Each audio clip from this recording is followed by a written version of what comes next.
Welcome to the Witty Horse, where we love sharing real experiences about horses. Today, I have Karen Waite with me from Michigan, and she is a horse show judge for different color breed associations.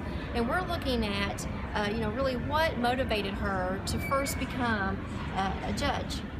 I would say the things that motivated me the most were that I felt like I had done all I could do in the show ring as far as the things I would be able to afford to do and I had the time to do, but I still wanted to stay involved. And I'm always interested in improving my knowledge and skill in the horse show world, so judging seemed like the next logical step. Well, I have to agree, that's really why I got involved in judging as well, because it was a natural next step after doing a lot of showing, so I know how you feel. Can you tell our viewers a little bit about how you first stepped into the role of a judge? How did you start to become a judge?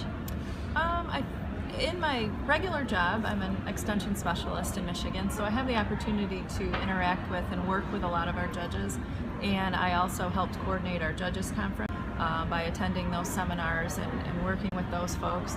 I also have the opportunity to manage a horse show, so I had the chance to work with some judges there and just combined things, and then eventually you just have to step into the pen and do it.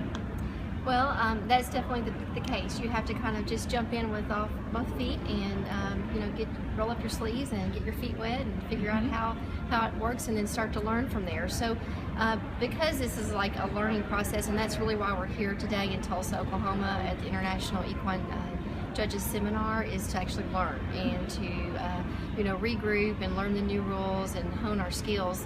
What have you been doing to do that, and can you tell us a little bit about what judges do in general to stay on top of the latest rules? Sure. I think it's really important that exhibitors understand that in the wintertime, when maybe they're taking a little bit of a break, judges are actually still honing their skills too.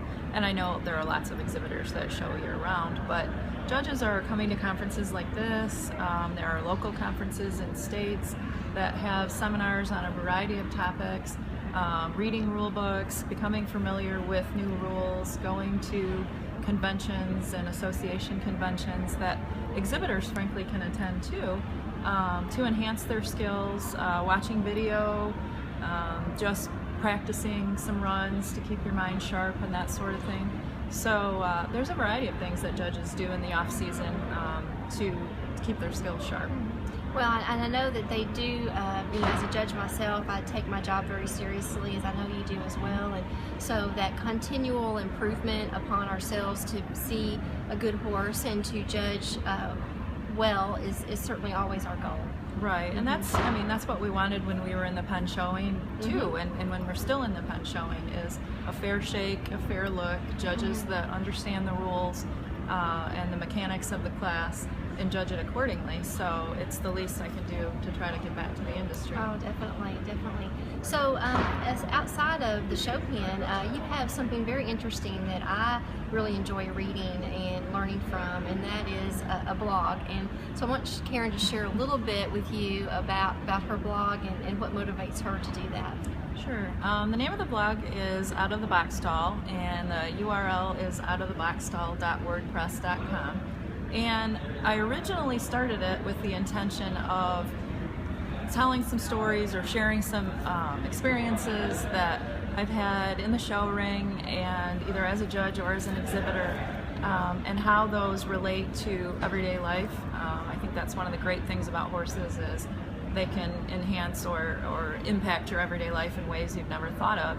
I also have a PhD in sports psychology, so my intention was to share some sports psychology tips and things that can work well both in the show ring as a judge or as an exhibitor, and in everyday life. I usually write something when I get really inspired, so it depends on what's going on in the horse show world as to what inspires me. Sometimes it's Western pleasure, sometimes it's something else, but it has been a lot of fun, and people seem to respond well to it, so I'm sure I'll keep writing. That's great. Well, we look forward to reading future posts, and we hope that at the Witty Horse that we can help promote your posts as they are released. So I'm excited to be able to share that through us as well. Well, thanks, and congratulations on the Witty Horse, by the way. Thank you, Karen. Sharon. I want to thank you for tuning in to The Witty Horse, where we love sharing real experiences about horses.